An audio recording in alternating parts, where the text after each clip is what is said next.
Pitääkö ihmisen halta aina vain enemmän kaikkea? Moksa voi odottaa, opimmeko läksymme koskaan. Matka on tärkeä, älä unohda koskaan. Tähän elämään jää vaan pelkkää roskaa. Ootko koskaan meditoinut luonnossa sen sijaan, että hengätä sovittu somessa? Tai kokeillut käyttää omia aivojasi sen sijaan, että seuraat jotain vittu muotia? Miksi tuntemattomia ihmistä tykkäykset on sulle niin tärkeitä? Haluatko päteä? Vai auttaa ihmiskuntaa? Miksi haluat enemmän tavaraa? Etsitkö onnea? Vai jotain muuta? Mikä on sun elämän suunta? Mitä telkkarista tulee? Sotaa, onnettomuuksia ja murhia. Uutismedia ratsastaa negatiivisuudella. Hyödyntää alempia energioita. Kali Juka nauti sellaisenaan. Tavaraa tämän päivän pelastus.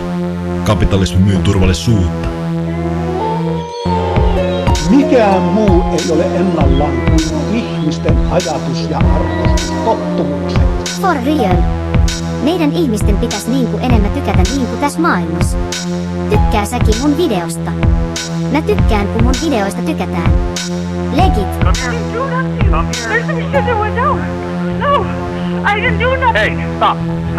Oot Instakuvissa fotosupattu ja upea.